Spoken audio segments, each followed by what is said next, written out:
الرحمن الرحيم. اهلا بكم في قناه ست البيت. النهارده ان شاء الله هنعمل مع بعض العدس. قبل ما ابدا الفيديو عايز اشكر من داخل مصر وخارج مصر كل الناس اللي بتتابع القناه وربنا يوفق الجميع. بصي يا ستي، انا جبت نص كيلو عدس غسلته كويس وحطيت عليه ميه اهي. طبعا العدس ده هنعمله بطريقه ايه والدتي، مش هنحطه في الخلاط، هنوريكم الطريقه. هنسيبها بقى يستوي ونيجي مع بعض.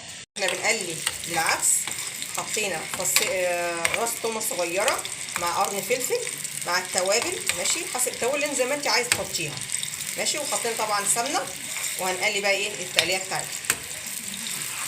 طبعا الطريقه دي بتاعت والدتي، العدس ده بالطريقه دي مختلفه، ما نحطهاش في الخلاط، ماشي. هنقلي بقى ونيجي مع بعض. نحط التقليه الشاي، ماشي.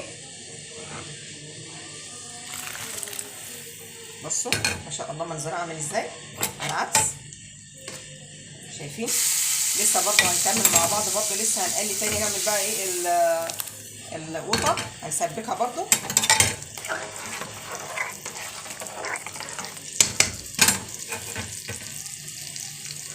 احنا بنحط بقى القوطه هنسبكها، وهنحط الباقي اللي في القوطه اللي عصرناها نحطها على ايه، على العدس اهو. حطينا الباقي ايه على العدس.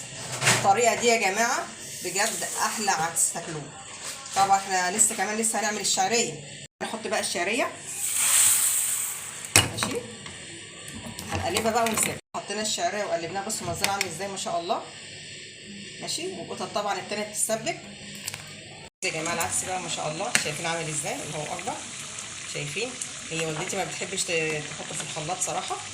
بص بيبقى عامل كده اهو، تبقى الايه لسه برضو ايه الحبايه برضو يعني، ماشي. عشان ايه تقولك تحسي بالعدس لما بتعمله في الخلاط، تقولك انا كده بشرب ميه يعني، ماشي. بالمنظر ده كده اهو. هنحط بقى ايه التقليه اللي احنا بنقليها، هنسبكها برضو هنحطها، ماشي. هنحط بقى الايه القطه اللي اتسبكت بالمنظر ده كده اهي. اعملوا العدس بالطريقه دي يا جماعه، الطريقه دي بتاعت زمان جميله جدا. بصوا ما شاء الله. طبعا الكاميرا مش هتعمل عشان البخار، شايفين ما شاء الله، الله اكبر. شايفينه منظره عامل ازاي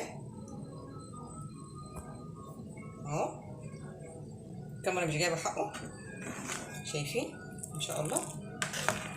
هنسيبه بقى ايه كله ياكل مع بعض كده 10 دقايق على البوتاجاز تاني، ونيجي مع بعض اهو. ما شاء الله شايفين اهو عامل ازاي، بسم الله ما شاء الله.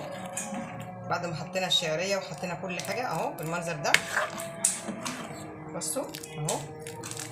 طبعا احنا مش حابه قلت لكم مش عاملينه في الخلاط اهو. وكده خلص، وبألف هنا وشفا. اعملوا بالطريقه دي، الطريقه دي حلوه قوي، وبألف هنا وشفا.